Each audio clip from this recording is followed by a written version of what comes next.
Hi everyone, स्वागत है आप सभी का आपके अपने चैनल हिंदी निकेतन पर। बीपीएससी की तरफ से महत्वपूर्ण 2 नोटिफिकेशन जारी हुए हैं। जी हाँ, और दोनों ही बहुत बड़ी खुशखबरी है दोनों नोटिफिकेशन में।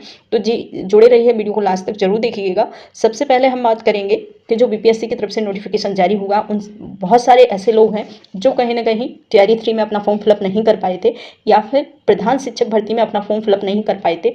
तो उन सभी लोगों के लिए एक और सुनहरा मौका है जिसके माध्यम से आप शिक्षक भर्ती में अपना फॉर्म फिलअप कर सकते हैं। जी हाँ, एक और मौका दिया है बीपीएससी ने। तो कहीं ना कहीं बीपीएससी अपनी कार्य प्रक्रिया में अब सुचारू रूप से करने जा रहा है, क्योंकि कहीं ना कहीं जब टीआरई 3 का जब से एग्ज़ाम हुआ है तो उस एग्ज़ाम की वजह से बीपीएससी के सारे काम ऐसा रुक से गए हैं। और अब धीरे धीरे बीपीएससी जो है, जैसे ही जांच प्रक्रिया खत्म होने पे आ रही है, तो बीपीएससी भी अपनी कार्य प्रणाली को थोड़ा सा सुचारू रूप से करने की कोशिश कर रहा है।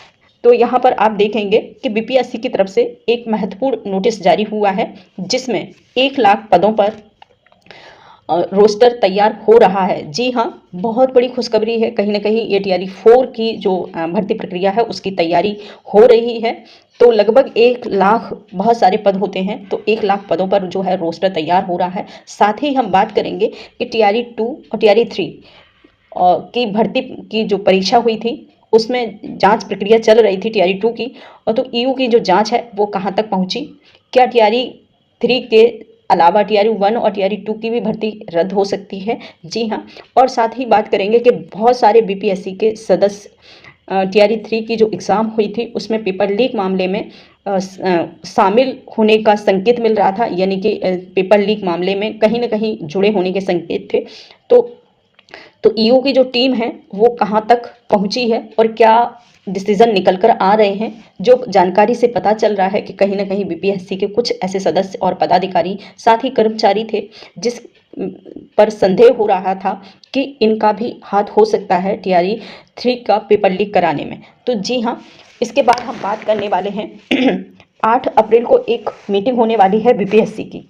ठीक है, तो 8 अप्रैल को बीपीएससी की सभी सदस्यों के साथ मीटिंग होगी और उस मीटिंग में बीपीएससी कौन कौन से डिसीजन ले सकता है। जी हाँ, पहला तो यही है कि टीआरई 3 का जो री एग्ज़ाम है, री एग्ज़ाम की एग्जामिनेशन डेट घोषित हो सकती है। जी हाँ, साथ ही ये भी हो सकता है,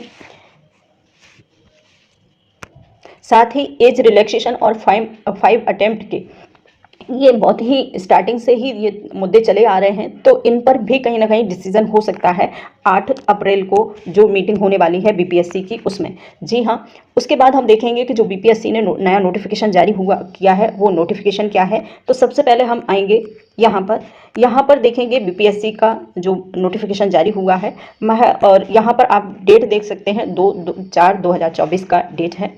और देखेंगे लिखा है, विज्ञापन संख्या 25/2024 शिक्षा विभाग बिहार के अंतर्गत प्राथमिक विद्यालय के प्रधान अध्यापक के रिक्त पदों पर नियुक्ति हेतु दिनांक 1/3/2024 को प्रकाशित विज्ञापन के लिए ऑनलाइन आवेदन भरने की अंतिम तिथि 2/4/2024 को विस्तारित करते हुए 10/4 तक निर्धारित किया जाता है। जी हाँ, जो लोगों कहीं फॉर्म फिलअप नहीं कर पाए थे प्रधान अध्यापक भर्ती में, तो उन लोगों के लिए एक सुनहरा मौका है, जिसकी एग्जाम ने जो लास्ट डेट थी फॉर्म फिलअप करने की वो 2 अप्रैल थी। यहाँ पर आप देख सकते हैं, और 2 अप्रैल से बढ़ा करके अब इन्होंने 10 अप्रैल कर दी है। जी हाँ, तो आप जो लोग कहीं ना कहीं छूट गए थे फॉर्म फिलअप करने से, वो अब अपना फॉर्म फिलअप कर सकते हैं, क्योंकि यहाँ पर 2 अप्रैल से बढ़ा करके 10 अप्रैल तक इसकी जो डेट है बढ़ा के कर दी है।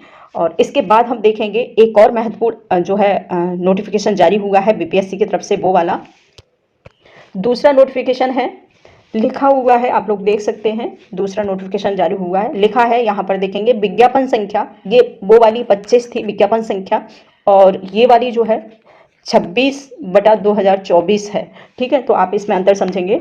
लिखा है विज्ञापन संख्या 26/2024 शिक्षा विभाग तथा अनुसूचित जाति अनुसूचित जनजाति कल्याण विभाग बिहार के अंतर्गत उच्च प्राथमिक विद्यालय के प्रधान अध्यापक के रिक्त पदों पर नियुक्ति हेतु 1/3/2004 को प्रकाशित 24 को प्रकाशित विज्ञापन के लिए ऑनलाइन आवेदन 2 अप्रैल 4 को विस्तारित करते हुए 10 अप्रैल तक निर्धारित किया जाता है। पूर्व प्रकाशित जो है विज्ञापन यथावत शर्तों पर ही रहेगा। तो कहना चाहेंगे कि जो कल्याण विभाग में भर्ती निकली थी और प्रधान अध्यापक की भर्ती निकली थी, तो उनकी जो एग्ज़ाम फॉर्म फिलअप करने की डेट थी वो 2 अप्रैल थी। अब 2 अप्रैल से बढ़ा करके यहाँ पर आप देख सकते हैं 10 अप्रैल कर दी गई है, और बाकी जो नियम थे, ठीक है, वो वैसे के वैसे ही रहेंगे। लिखा है पूर्व में प्रकाशित विज्ञापन के अन्य शर्तें यथावत रहेंगी, यानी कि जो उसके पहले जो नियम थे, पहले के रूल्स थे, वो वही के वही रहेंगे, उसमें कोई चेंजिंग नहीं हुआ है, बस डेट में चेंजिंग हुआ है। तो 2 अप्रैल से हटा करके 10 अप्रैल तक कर दिया है फॉर्म फिलअप करने की लास्ट डेट। जी हाँ, ये महत्वपूर्ण अपडेट है।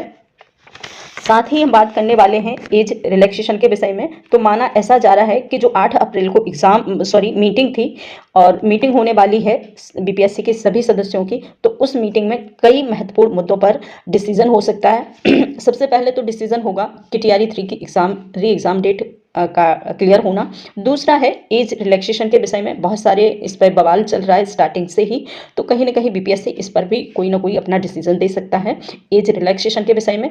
दूसरा है 5 अटेम्प्ट के बारे में। तो 5 अटेम्प्ट तो मैंने एक वीडियो बनाया था जिसमें हमने क्लियर करा था कि कहीं ना कहीं 5 अटेम्प्ट आपके कंफर्म हो चुके हैं, उसमें कोई डाउट नहीं है, लेकिन फिर भी कोई ऑफिशियल अभी तक नोटिस नहीं जारी हुआ है बीपीएससी की तरफ से।